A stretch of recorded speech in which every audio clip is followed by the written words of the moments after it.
জয় কৃষ্ণ কালী মায়ের জয়, জয় সোনা মায়ের জয়, জয় মঙ্গলা মায়ের জয়। বন্ধুরা, আমি লিপসিং মিঠু আবারও হাজির হয়ে গেলাম আর একটা ভিডিওর সাথে, আর একটা আপডেটের সাথে। আজকে ছিল দিনটি বৃহস্পতিবার। মা আজকে অনেকটা দেরিতেই এসেছেন, কিন্তু এসে একটা চমৎকার বিষয় লক্ষ্য করেছেন, সেটিই আপনাদের সাথে শেয়ার করব। মায়ের মন্দিরে রোজ কিছু না কিছু চমৎকার হয়েই চলেছে, তার প্রমাণ আমি বারে বারে দিয়েছি আমার ভিডিওর মাধ্যমে। আজকে কিন্তু এই চমৎকার আমাদেরকে সত্যি চমকিত করেছে। চলুন বিষয়টা জেনে নিন, কী আপডেট নিয়ে আসলাম আমি আপনাদের জন্য। সবাইকে অনেক ভালোবাসা জানিয়ে আমার ভিডিওটি এখান থেকেই শুরু করলাম। তার আগে আমি শুনে নেব আমার বাবুর গলায় একটা গান, তারপরে আমি আপডেট শুরু করব। স্কিপ করবেন না বন্ধুরা, সম্পূর্ণ ভিডিও দেখার চেষ্টা করবেন, তাহলেই বুঝতে পারবেন আমি কি বিষয়ে আপডেট নিয়ে আসলাম। রক্ত জবা দিয়ে তোরে পুজি মাগো মনে ঘরে, দোষ করেছি জীবনে যা ক্ষমা দে না তার।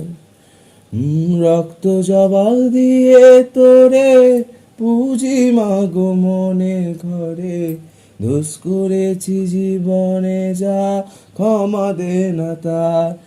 জয় জয় মা কালী জয়, জয় জয় মা কালী জয়, জয় জয় মা তারার জয়, জয় জয় মা তারার জয়। রক্ত জবা দিয়ে তোরে বুঝি মাগো মনের ঘরে, দোষ করেছি জীবনে যা ক্ষমা দে না তার। কালী নামে ডুবে যাব, অতুল সাগর পাড়ি দেব, দয়াময়ী মাঝে আমায় দিও যে অভয়। জয় জয় মা কালী জয়, বল জয় মা কালী জয়। শ্যামা সঙ্গীত দিয়ে আজকের ভিডিওটা স্টার্ট করেছি। নতুন বন্ধু হয়ে থাকলে অবশ্যই চ্যানেলটাকে সাবস্ক্রাইব করে রাখবেন, বেল নোটিফিকেশান অল করতে ভুলবেন না, আর লাইক কমেন্ট শেয়ারের মাধ্যমে ভক্তদের কাছে পৌঁছে দেওয়ার চেষ্টা করবেন, ওপরে মায়ের কৃপা বর্ষণ করবেন।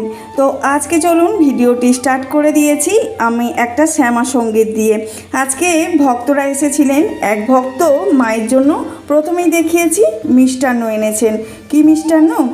হাঁড়ি করে অনেকটা সুন্দর একটা মিষ্টান্ন এনেছেন, হয়তো মিল্ক কেক হবে, কারণ তেনার সেই ভক্তের খুব বড় একটা অসুখ হয়েছিল, মানে ঘা হয়েছিল ঘাড়ের মধ্যে, এতটাই পরিমাণ পচে গিয়েছিল জায়গাটা, ভালো হবার কোনো জায়গা ছিল না। ডাক্তারে বলে দিয়েছিল একে ভালো করাবার জায়গা নেই। তো তারপরে যখন তারা মায়ের ভিডিও পেয়েছে, মায়ের ভিডিও থেকে তারা জব করা শুরু করে দিয়েছে। তো জব করার পরে অনেকটা ভালো হয়ে গেছে তাদের ঘাড়ের ঘা। তবে আমাদের মা সব রকম রোগের ওষুধ, আর এই ওষুধের মূলে আছে এই কৃষ্ণকালী মায়ের নাম জপ। যদি নাম জপ করেছেন তাহলে আপনি উদ্ধার পেয়ে যাবেন, এটাই হলো মূল মন্ত্র আমাদের কৃষ্ণকালী মায়ের। আর মঙ্গলা মা এটাই বলে থাকেন সবাইকে যে কৃষ্ণকালী মায়ের নাম করো, নাম জপ।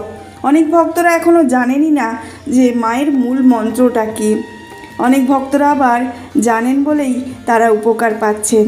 আমাদের মায়ের এখন পুষ্পবৃষ্টি হচ্ছে, দেখতে পাচ্ছেন। অনেক ভক্তরা অনেক খুচরো ফুল মানে গাছ থেকে তুলে আমাদের মায়ের কাছে দিয়ে যান। আর সকল রকম ফুল মানে আমাদের মায়ের কাছে যে সমস্ত ফুল আসে তার থেকে ফুল কিন্তু একটাও বাইরে যায় না, সমস্ত ফুল কিন্তু আমাদের মায়ের চরণে যায়। যে যতই দুস্থ পরিবারের হোক, যে যতই ধনী পরিবারের হোক, সব ফুল একসাথে নিয়ে মায়ের চরণে যায়। তাহলে চলুন আজকের আপডেটটা জেনে নেওয়া যাক। আজকের আপডেট হলো মায়ের নতুন মন্দির।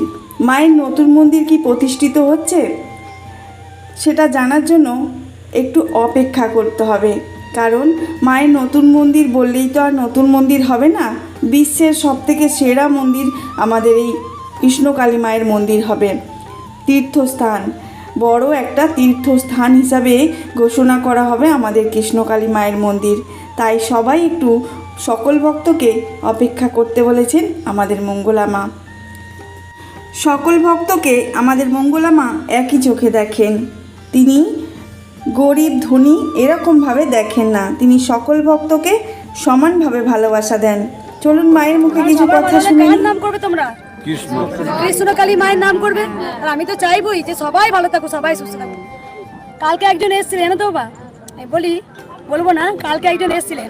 কালকে এসে কি বলছে জানো, এসে একটা বড় ত্রিশূল নিয়ে এসছে। ত্রিশূল নিয়ে এসে মায়ের সামনে প্রচুর ভক্ত হয়েছে, দাঁড়িয়েছে, ভক্ত দেখছি আমি। ও বললো আমি আপনার সামনে ধ্যান করবো। বললাম মা সব জায়গায় আছে, আপনি একটা কাজ করুন, ওই বয়স্ক মা, আমি পাশে ধ্যান করবো। বলছে না আমি আপনার সামনে করবো। আমি ভুল বলছি, লাখো লাখো সন্তান দাঁড়িয়ে আছে, কত বাচ্চা নিয়ে দুস্থ অনাথরা, আপনার কথা তো আমি ধ্যান করুন, পাশে করুন। দিয়ে মায়ের সামনে শুয়ে পড়লো, এই কৃষ্ণকালী মা আমার ত্রিশূল রাঙা করে দেবে, মানে মাকে টেনে আনবে। বলছে ফুল দিন। মানে দেখুন মায়ের পুজো করে ফুল ওইখানে বার করে দিয়ে সবাই নিয়ে নি, না ওটা নরকের ফুল, ওটা নরকের ফুল। তাই বুঝি যেখানে ভক্ত ভগবান, যেখানে ভক্তই ভগবান, আর একটা ভগবান সবার অন্তরের মধ্যে আছে। যার ভক্তি আছে মাটি নিলেও কাজ হবে। ভক্তিতেই যে কোনো সমস্যার মুক্তি। যেখানে ভক্তি আছে সেখানে মুক্তি আছে, যেখানে ভক্তি নেই সেখানে মুক্তি নেই। তুমি তালাবতী মাকে পুজো দিচ্ছ আর মানুষকে তুমি দুচ্ছাই করছো, সেখানে গোবিন্দ সেই ভোগ গ্রহণ করবে না। গোবিন্দ তাকে তুমি কতটুকু ভালোবাসছো, গোবিন্দ ভালোবাসা নেই। গোবিন্দ ভালো ভালো মিষ্টি খাবার সেবা করে না, গোবিন্দ তাকে কে কতটা ভক্তি করলো। তাই ফুল মায়ের মাটিটা নিলেও কাজ হয় যার ভক্তি আছে। মা মন্দির তো আমরা করি, মা আসল কোথায় বসে জানো? মনের মন্দির। যার মন মন্দির সুন্দর সেখানেই গোবিন্দ প্রবেশ করেন। তাই মনের মন্দির সুন্দর থাকা দরকার আছে। মাকে তুমি গোবিন্দকে মাটিতে বসতে বলো, তোমার ভক্তি যেন সেখানেই বসবে। তাই ভগবান কিন্তু তোমার একার নয়, গোবিন্দ সবার। সেই জন্য তিনি জগতের নাথ, জগতের নাথ। কেন জগন্নাথ রাস্তায় এসেছিলেন? তিনি বুঝিয়েছিলেন নির্বিশেষে তোরা সবাই আমার সন্তান, তাই রথের দড়ি সবাই টানতে পারে। কেউ বলতে পারেন আমি ব্রাহ্মণ বলে আমার কাছে আসবে, কেউ বলতে পারেন আমি ওই বলে আমার কাছে আসবে।